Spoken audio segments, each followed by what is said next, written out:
Hey citoyennes et citoyens, regarder des films de science-fiction, c'est bien. Lire des livres de science-fiction, c'est bien aussi. Mais lire de la bande dessinée de science-fiction, ça n'est pas que bien, c'est aussi important. Eh oui, car la BD de SF, et notamment française, a eu une influence particulière sur l'ensemble de l'imaginaire mondial de notre genre préféré. Et ça, c'est grâce au magazine Métal Hurlant. Métal Hurlant, c'est une revue culte fondée dans les années 70 par Dionnet, Drouillet et Moebius. Et pour dire les choses clairement, sans elle, Mad Max, Alien ou encore Blade Runner auraient eu une autre gueule, voire n'auraient même pas existé. C'est un beau bébé, hein. Presque 300 pages d'histoires courtes, mais aussi d'articles et d'interviews. Vous en avez clairement pour votre argent. Mais ce que j'apprécie avec Métal Hurlant, c'est que chaque numéro a une thématique particulière. Le 21 février sortira le 10e numéro, consacré au grain de sable dans la machine. Ce moment où une infime variation provoque des conséquences gigantesques. Vous pourrez vous le procurer soit en l'achetant directement en kiosque et librairie, mais le mieux, ça reste de vous abonner via le lien dans la description. Ainsi, vous pourrez bénéficier d'une réduction jusqu'à 20% par magazine. Et maintenant, votre émission. Soleil sur vous, citoyennes et citoyens, bienvenue sur le Nexus 6, je suis le capitaine. Est-ce que vous aussi, vous réfléchissez à votre propre mort avant d'aller vous coucher? Non, mais vous pouvez pas me répondre, pourquoi je vous pose des questions? En tout cas, mon inévitable trépas est quelque chose auquel je réfléchis depuis très longtemps, puisque la mort est omniprésente dans les produits culturels que je regarde depuis que je suis gosse. Et il se trouve qu'il y a une scène dans un grand classique de mon enfance qui aborde le sujet d'une manière particulièrement radicale. Installez-vous confortablement, servez-vous un verre, on est parti.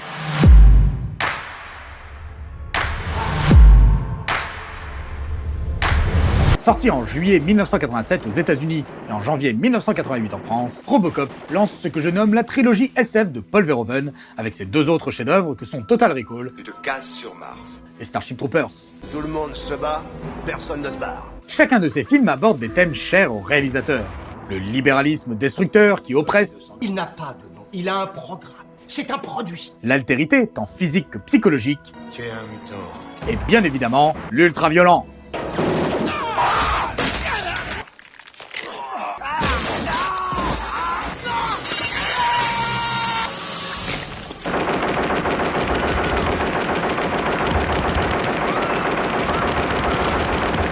Verhoeven avoue lui-même qu'il prend énormément de plaisir à filmer la violence. Et c'est quelque chose qui se ressent dans ces scènes d'action. Par exemple, dans Starship Troopers, on constate une vraie gourmandise dans la scène du fort de la planète P. Tout y est. Une montée de la tension progressive, des effets spéciaux qui tenaient encore la route à votre époque face aux productions récentes.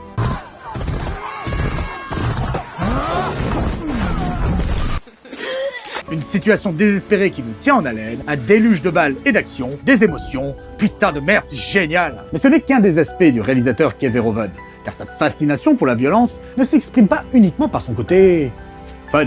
Son cinéma est âpre, dur, dérangeant, presque documentaire, et c'est bien dans Robocop que ces aspects sont à leur paroxysme, et plus particulièrement avec la scène de la mort du protagoniste principal.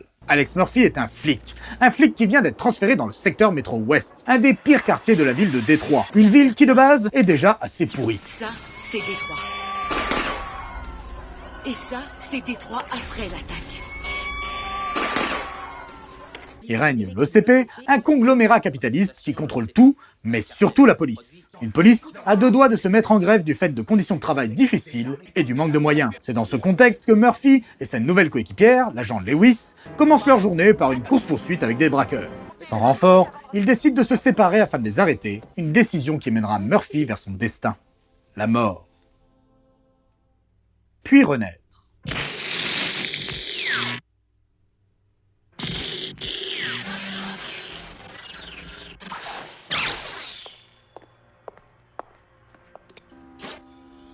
Le point. Cette mort, c'est un des moments de cinéma qui m'a le plus touché, car cette scène est un exemple de construction narrative. Le réalisateur se permettait même de jouer avec les codes de l'époque. Par exemple, c'est tout d'abord Lewis que l'on imagine morte. Une situation qui ne nous invite pas à penser que c'est Murphy qui est destiné à y rester, car l'un des deux se doit de survivre pour continuer l'histoire. Alors je sais que toute personne qui allait voir Robocop se doutait bien de ce qui allait se passer, mais personnellement, en tant qu'enfant de 5 ans, j'avais pas cette expectative. Et passer d'un stade où Murphy semble contrôler la situation, Tu vas venir avec moi mort ou vif. à un autre où peu à peu il ne maîtrise plus rien, Toi, tu vas pisser le sang. jusqu'à son funeste destin, fut particulièrement perturbant. Pourtant, de nombreux éléments de la scène annoncent ce qui va se passer. Le cadre d'une usine abandonnée, un des symboles de Détroit, ville autrefois prospère, qui n'est plus que l'ombre d'elle-même, installe une ambiance mortifère. la rouille, l'abandon, autant d'aspects qui tranchent avec l'hypertechnologie rutilante de Robocop. Verhoeven nous rappelle ici que deux mondes se confrontent, l'ancien et le nouveau. Les personnages eux-mêmes nous annoncent les choses. Tu fumes? Ces trucs-là te feront crever. Tu te crois immortel, toi? Et c'est bien de cela dont il est question tout au long du film, l'immortalité. Une immortalité qui ne peut s'acquérir qu'au prix d'un fort tribut. Alors que Murphy est acculé, le chef de la bande, une pourriture nommée Clarence Bodicker, s'amuse avec sa future victime. On entre dans un monde où la vie n'a pas de prix, où la mort est un sujet de plaisanterie. J'ai pas l'impression que tu me portes dans ton cœur. Nous sommes ici impuissants face à l'absence totale de valeur morale et à l'attente insupportable avant l'horreur. L'état de choc de Murphy, qui regarde son corps meurtri comme s'il ne comprenait pas, fait écho à la sidération des spectateurs. Car oui, une telle cruauté dépasse l'entendement. Et Verhoeven ne nous laisse aucun répit avec les rires qui vont crescendo et qui tranchent avec les gémissements étouffés du héros. Puis enfin l'exécution finale, qu'on pourrait presque qualifier de libération à ce stade-là. Cette scène, elle regorge de symbolique. Il y a évidemment l'aspect christique avec cette exécution qui fait écho à la crucifixion, non seulement dans sa mise en scène, mais aussi après, dans la résurrection de Murphy en demi-dieu mécanique, qui renvoie également à la transcendance que connaît le Christ après sa mort. Murphy, c'est vous. Mais d'autres détails nous montrent que ce passage sert aussi à mettre en place un des messages principaux du film. Il n'y a qu'ensemble que l'on peut avancer. Tout le film nous le montre. La volonté de grève des forces de police, l'OCP et ses cadres et professions subalternes, Robocop qui recherche son ancienne famille, le fait que malgré sa puissance incroyable, il ne puisse pas faire face à tout un corps armé. Qu'est-ce que ça veut dire? C'est un collègue, nom de Dieu! Et dans la scène qui nous intéresse, lorsque Lewis et Murphy sont ensemble, ils prennent le dessus sur leurs adversaires. Ce n'est qu'à partir du moment où ils se séparent que le malheur arrive. De plus, on ne peut que constater que Clarence et sa bande sont une force inarrêtable. Et ce message, il est évident lorsqu'on compare ce passage avec la séquence finale. Robocop et Lewis, après s'être retrouvés, Ça me fait chaud au cœur de vous revoir. refont pleinement équipe pour réussir à abattre le mal. Vous devriez rentrer chez vous. On est équipiers tous les deux. Dans la confrontation ultime, le groupe de Clarence perd leur premier homme. Un homme qu'ils laisseront mourir seul, sans tenter de le sauver. Sans parole de réconfort, rien. La cohésion de leur groupe disparaît, l'entraide n'est plus de mise. Malgré un rapide regain d'union, Génial! T'as vu ça? finalement Clarence se retrouve seul. Et c'est lors d'une dernière symbolique christique que Robocop sera baptisé dans le sang, fluide vital qui lui redonnera allégoriquement son humanité, et que le monstre mourra seul. Robocop, lui, s'inquiétera immédiatement du sort de sa collègue. Murphy, je vais mourir. Ils te guériront. Ils peuvent nous guérir de tout. J'ai vu ce film très jeune, 5 ou 6 ans environ.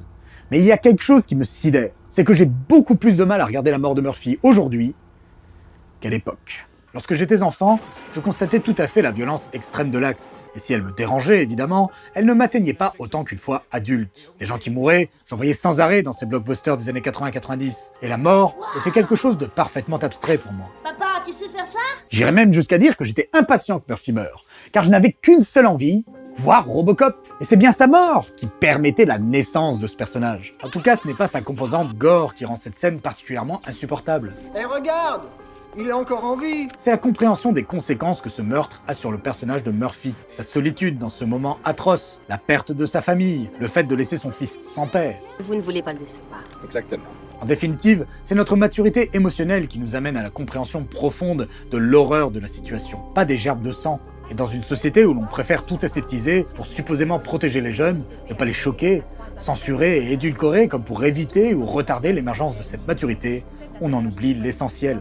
C'est que mes parents étaient là, pour m'apporter un cadre et des explications pour que je puisse appréhender la complexité de ces scènes, et justement ne pas en ressortir traumatisé, mais au contraire, avec une meilleure compréhension du monde et de l'humain. Attention, évidemment que nous sommes toutes et tous différents, et qu'il faut prendre en compte la spécificité de chacun face aux œuvres que l'on regarde, surtout mineures. Soyez sages, les enfants. Mais nous ne sommes tout simplement pas sensibles aux mêmes choses. Perso, Le Roi et l'Oiseau, chef-d'œuvre par ailleurs, m'a beaucoup plus terrifié enfant que Robocop. Pourtant, je suis persuadé que la majorité des gens ne verraient aucun problème à montrer le premier à un gosse, et pas le second.